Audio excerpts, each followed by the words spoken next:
오케이. 네. 부동산 공부 열심히 하고 계시죠? 네. 자, 오늘은요, 많은 사람들이 관심을 가지고 있는 향후 부동산 전망과 관련해서 여기 보시면요, 집코노미 콘서트 2022.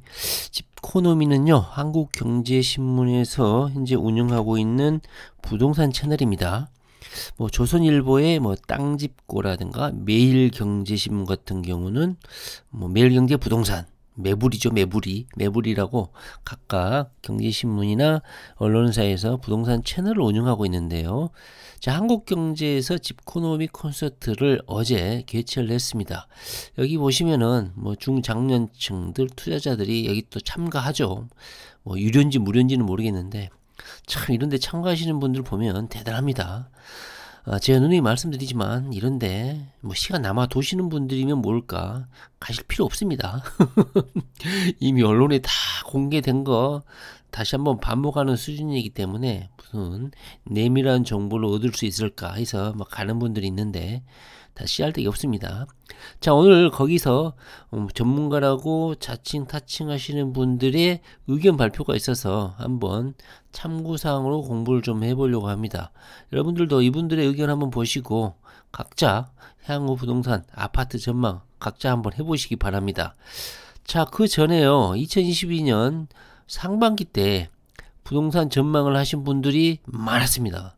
각각 전문가들이라고 하신 분들도 올해 아파트 부동산 어떻게 될 것인지 어떻게 예측했을까요? 기억나신가요? 잠깐 올해 상반기 때 예측했던 자칭 타칭 길고 나는 전문가들의 예측 한번 보십시오. 10명 중 7명이 수도권 집값 올해도 오른다. 무려 7, 80%가 전문가들이 오른다고 예측을 했습니다. 근데 그 날짜를 보시면 2022년 3월 8일이죠. 그 이후로 뭐 물량 부족이라든가 전세 가격도 상승할 것이다. 이렇게 예측을 했었습니다. 그런데 현재 2022년 10월인데 어떤 상황이죠? 상당한 침체기죠. 그때 당시에 러시아 전쟁이 발발한 날이 언제입니까? 2022년 2월 20일경. 2월 중순경인데요. 그때 이 전쟁의 상황을 감안하지 않고 아마 예측을 하지 않았을까 하는 생각이 듭니다. 그렇다면 현재의 아파트 가격, 부동산 흐름, 여기에 가장 큰 영향을 미치는 게 코로나 관련한 버블의 깨짐일까요? 아니면 러시아 전쟁의 영향일까요? 일단 아까 지코노미에 등장했던 전문가들의 의견부터 한번 잠깐 보실게요. 자, 부동산 초보들이라든가 부동산 좀 공부를 하시는 분들은 이런 전문가들이 뭔 말 하면 그들을 신주단지 모시듯이 한다는 게 가장 큰 문제입니다. 그냥 이분들도 전쟁이 나든 말든 그런 것도 고려 안 하고 예측을 한 것을 아까 봤잖아요. 10명 중 7명이 뭐 오른다 이렇게 예측했는데 지금 완전히 깽판 치고 있잖아요. 그러니까 이분들의 의견이 반드시 맞다고는 할 수는 없어요. 한번 보시면요. 집값 바닥론 놓고 의견이 엇갈리고 있다. 이날 바닥인가 하락인가를 주제로 토론회에서 전문가들끼리 의견이 같아야 될 거 아니야? 근데 자기들도 모르는 거야. 나 이런 거 보면 웃겨 죽겠어. 자, 윤수석 연구원은 주택은 필수제여서 주식과 동일선상에서 두면 안 된다. 물가 상승 부분까지 반영하면 크게 떨어지기 어렵다. 그러니까 바닥이다. 이렇게 보고 있고, 여전히 낮은 수도권의 자가주택 보유 비중도 핵심 요인으로 꼽았다. 한국의 자가주택 보유 비중은 아직 하위권이다. 수도권 인구를 고려하면 200만, 300만 가구가 추가 공급돼야 하지만 인허가 물량이 현재 전국적으로 30% 줄었다. 인허가 물량이 주니까 보통 인허가가 있은 후에 준공이 되려면 2, 3년이 걸리는데 2, 3년 동안은 계속 공급이 없다. 이렇게 분석을 하고 있습니다. 이런 상황에서 1주택자들까지 매도에 합류하는 대세 하락장은 전개되기 힘들다. 이렇게 봤습니다. 미분양 물량이 금융위기나 2008년 뭐 이때와 비교해서 그렇게 많지도 않다. 그때 당시에는 뭐 17만 가구 정도였는데 지금은 4만 가구, 뭐 4분의 1 정도 수준밖에 안 된다. 이렇게 보고 있기 때문에 바닥이다. 이렇게 보고 있는 것 같습니다. 반면에 요즘에 나대고 있는 김기현이라는 분이 있습니다. 뭐 데이터, 그래프, 막 그래픽 이런 거 하면 사람들 신뢰를 하죠. 저는 이런 사람들을 제일 신뢰하지 않아요. 부동산은 절대로 통계대로 그래프대로 되지 않는 게 이 바닥이죠. 그래서 뭐 왕년의 데이터가 이랬으니까 앞으로 미래도 이럴 것이다. 이런 분석 매우 매우 조심해야 됩니다. 이런 분석이 제가 생각하기에는 아무 씨알데기 없는 것이 러시아 전쟁이라는 아주 비정상적인 상황에 하에 있는 이 아파트 시장을 기존의 데이터를 분석으로 기반해 가지고 말한다? 저는 얼토당토 않다고 생각합니다. 자, 이 작년에 20, 30세대가 영끌에서 집을 샀다는 것은 당분간 더 이상 살 사람이 없다는 것을 의미한다. 그렇습니까? 영끌에서 집을 살 사람은 다 샀기 때문에 없다? 그때 당시에 돈을 못 모아서 집을 못 산 20대, 30대는 없는가요? 이 전제 자체가 저는 이해가 안 되는데.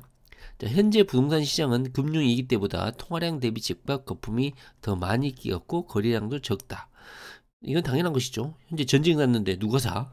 그리고 코로나 때 돈이 많이 풀렸고 그 후유증이 나타나리라는 것은 누구나 예측이 가능한 것이죠.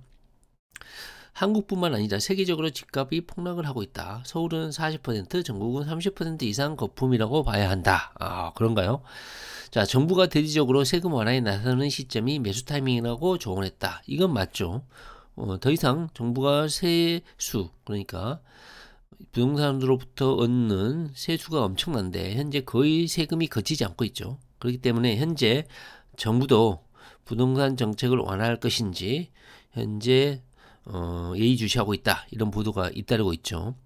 정부가 대대적으로 세금을 완화해주는 시점이 오면 그때가 기회다. 이것은 맞는 말이죠. 2, 3년 뒤 적절한 매수 타이밍이 올 것이다. 이것도 맞다고 저는 봅니다. 근데 2, 3년 후인지 러시아 전쟁이 끝나면 바로일지는 아직 좀 지켜봐야 될 것 같습니다. 자, 금리 인상과 관련한 전망도 엇갈렸다. 금리는 내년 상반기에는 동결 또는 소폭 인상으로 돌아설 것이다. 그러면 부동산 시장 분위기가 반전될 것이다.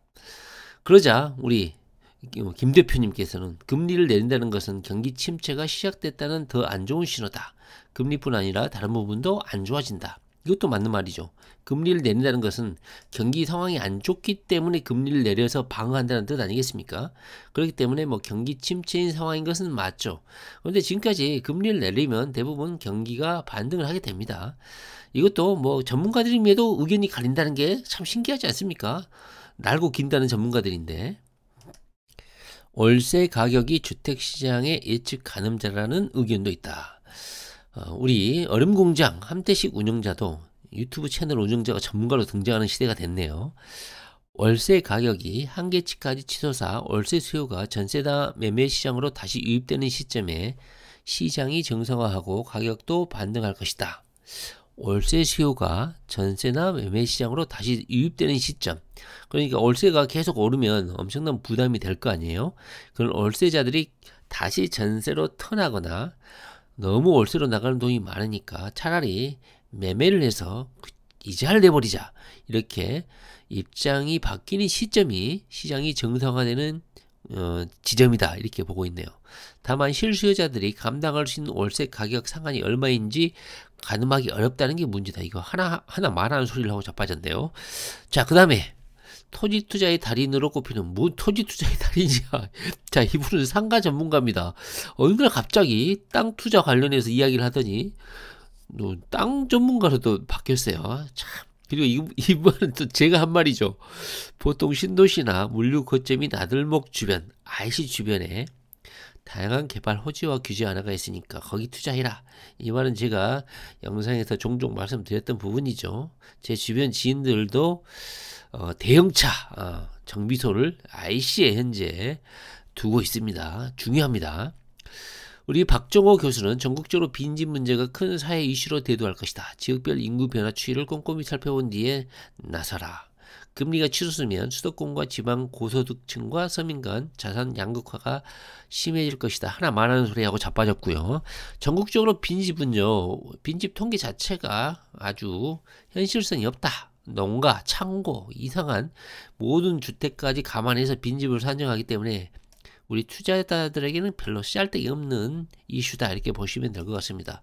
투자자들이 집안 구석대기에 투자하지는 않잖아요. 자, 여러분들이 보시기에는 어떻습니까? 전문가라고 하는 사람들도 제각각이죠. 자, 전문가인 집 캔디가 예상을 한번 해보겠습니다. 자, 원래는요, 코로나로 인해 돈이 많이 풀린 건 맞아요. 그런데 그 풀린 돈을 쓰는데 위축이 됐어. 거리두기라든가, 그 다음에 뭐 시간 제한 이런 것 때문에 억제된 수요 욕망이 있었단 말이죠. 그래서 코로나 종국이 거리두기도 폐지되고 이렇게 풀리면 그 잠재된 소비 욕구가 폭발할 것이라는 게 기존의 예측이었어요. 저도 그렇게 생각했고, 저도 아마 거리두기 끝나고 코로나 종국이 완화가 되면 돈 쓸 생각을 하고 있었거든. 그런데 러시아 전쟁이 터지는 바람에 이런 보복적 소비라든가 경기가 기지개를 펴고 다시 활성화되는 이런 분위기가 완전히 망가졌다 이 말이죠. 그래서 제가 누누이 반복드리지만 러시아라는 대국이 이런 21세기에는 상상하기도 힘든 이런 후진적 전쟁을, 전 세계적인 타격을 입힐 전쟁을 하리라고는 생각하기 상당히 어려운 상황이다. 현재는 비정상적 상황이다. 그래서 현재 전문가라고 이렇게 날뛰는 많은 사람들의 예측은 제가 보기에는 다 씨잘데기 없는 예측이다. 이것을 다시 한번 강조를 드립니다. 그렇게 상반기 때 10명 중에 7명이 뭐 상승을 예측했는데 러시아 전쟁 한 방에 다 날아가잖아요. 그러니까 이런 하락을 하니 많이 40% 빠지니 이런 개소리들도 결국은 러시아 전쟁이 끝나봐야 정확한 분석이 가능할 것이고, 비교적 예측 가능한 것은 그나마 코로나 때 돈이 많이 풀렸고 전 세계적으로도 이런 풀린 돈의 부정적 효과는 어느 정도 대비는 하고 있어야 되겠다. 뭐 이 정도는 합리적인 예측이라고 할 수 있겠습니다. 일단 러시아 전쟁 때문에 위축된 여러 가지 소비 행태라든가 위축된 유통망, 공급망, 자재들 이런 가격들, 인플레이션, 물가 이런 것들은 러시아 전쟁이 끝나고 수입 다변화가 되고 이런 것이 정착되면서 다시 한번 이런 소비 욕구라든가 위축된 이런 경제들이 기지개를 펼지 않을까 이런 생각을 저는 하고, 뭐 전 세계적으로 현재 연결되어 있긴 하지만 국내 부동산 아파트 가격도 전쟁이 끝난과 동시에 정상화되지 않을까 하는 생각이 듭니다. 3기 신도시가 들어오기 전에는 아까 말씀드렸듯이 뭐 이분도 말을 했죠. 공급이 아직까지는 부족한 상황이죠. 뭐 현재 이것을 비판하는 분들도 많습니다. 공급 수요 따지다니 꼴 좋다. 공급이 만능이 아니다. 뭐 이렇게 분석하시는 분들도 있잖아요. 그런데 러시아 전쟁이 일단 끝나봐야 알겠죠. 뭐 빠숑이나 이상우나 통 안 보이죠. 러시아 전쟁을 예측하지 못했기 때문에 그렇죠. 러시아 전쟁이 끝나봐야 합리적인 예측이 가능한 시절이지, 지금은 어떻게 될 것이다, 오를 것이다, 떨어질 것이다, 바닥이다, 다 씨알데기 없는 소리다, 이렇게 보시면 될 것 같습니다. 러시아 전쟁이 끝나기 직전까지 우리는 종잣돈이나 존나 모으면 된다. 네, 부동산 공부 열심히 하시기 바랍니다.